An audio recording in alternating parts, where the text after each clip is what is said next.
Je lis du livre de Genèse, chapitre 17, au verset 1, ce qui suit.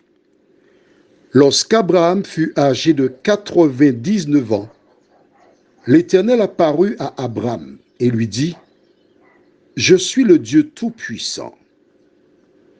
Marche devant ma face et sois intègre. » Prions. Seigneur, merci pour la lecture de ta parole. Merci pour la vérité que nous découvrons. Aide-nous, ô Éternel, à l'appliquer entièrement. Merci parce que lorsque nous prenons le temps pour comprendre ce que nous lisons, tu nous montres qui tu es et combien ton amour est profond. Merci d'éclairer tous tes enfants au nom de Jésus et pour ta gloire éternelle. Amen. Nous venons de lire qu'Abraham était âgé de 99 ans, 1 an pour avoir 100 ans. Et Dieu lui dit, « Je suis le Dieu Tout-Puissant. Marche devant ma face et sois intègre. » Qu'est-ce que cela veut dire être intègre? Droit. J'ai une alliance avec toi. Et j'exige que tu marches selon mes préceptes. Que tu vives selon ma parole. Que tu sois un exemple en tout temps et en tout lieu. D'accord? Quand on accepte le Christ, c'est ainsi que nous devons agir et être. C'est un contrat. Mais Dieu sait que nous sommes nés dans le péché et formés dans l'iniquité. Je m'adresse seulement à ces personnes qui sont découragées parce qu'elles n'arrivent pas à faire le bien. Je m'adresse à une de mes filles, en l'occurrence Lily, qui estime qu'on ne doit pas pécher. Alors, nous verrons ensemble, lorsque Dieu s'est adressé à un vieillard de 99 ans, comment il a vécu. A-t-il été intègre, parfait? Je ne suis pas en train de dire ou de te dire que tu peux faire ce que tu as envie. Je suis en train de te dire la vérité, comment les choses se passent. Avant d'aller plus loin, je voudrais rappeler que lorsque le Christ nous appelle, il nous demande de vivre en nouveauté de vie. J'ai à plusieurs reprises donné cet exemple et je voudrais encore le rappeler. Si j'injuriais 20 fois dans une journée, il y a des personnes qui arriveront à ne plus injurier le même jour. C'est très bien. Il y a d'autres qui vont injurier que 2 fois. C'est très bien. Il y a d'autres qui vont injurier 10 fois. C'est très bien.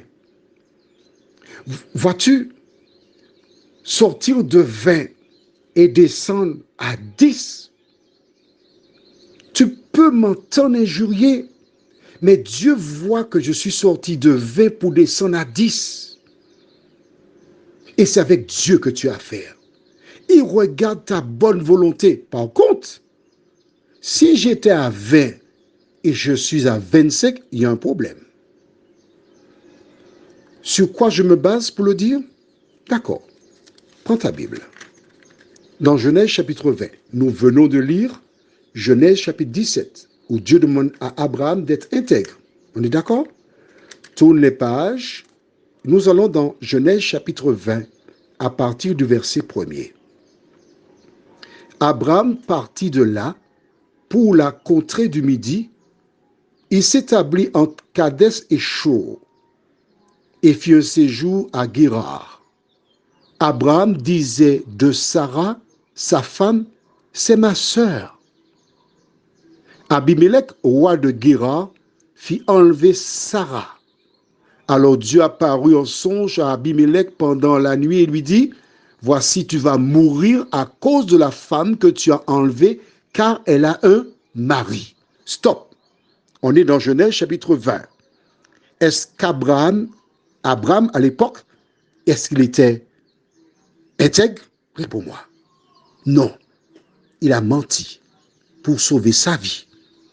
Vois-tu, dans le processus de la sanctification, la Bible te montre comment un homme de 99 ans, que Dieu appelle à être intègre, quelque temps plus tard, cet homme qui a foi en Dieu, il a peur pour sa vie, il organise un mensonge avec sa femme pour sauver sa vie. Était-il parfait? Pas du tout. C'est un homme qui est en train de grandir et par rapport à ça, il a erré.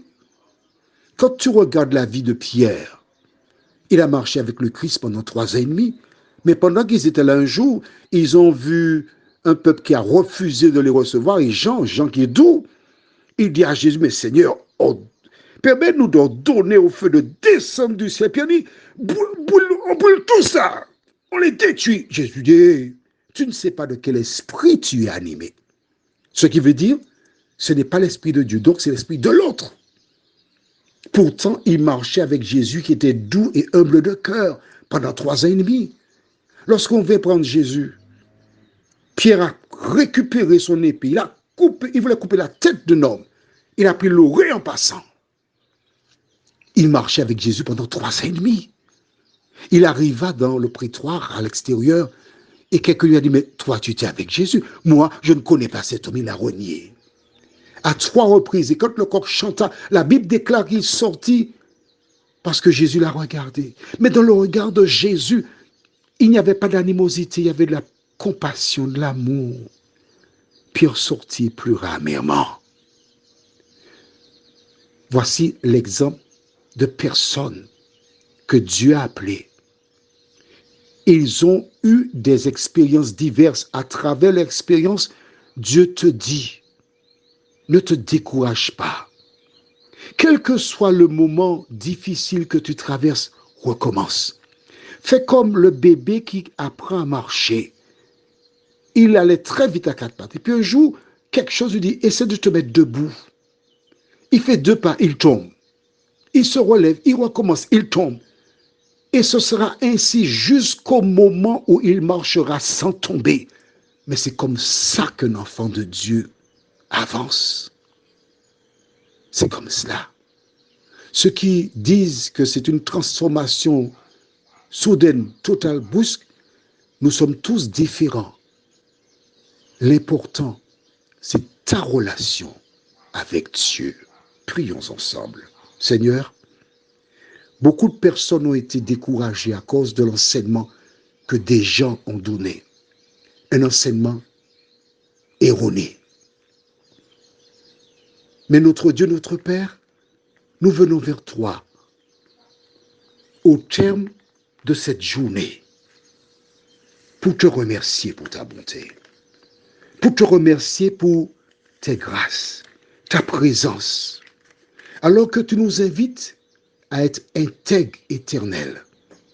Aide-nous, que ton esprit nous dirige, afin que nous soyons en mesure par ta grâce, ô Dieu, de ressembler à Jésus un jour. Fais-nous du bien. Dirige-nous, nous t'en prions, au nom de Jésus pour ta gloire éternelle. Amen. Je te souhaite une bonne nuit.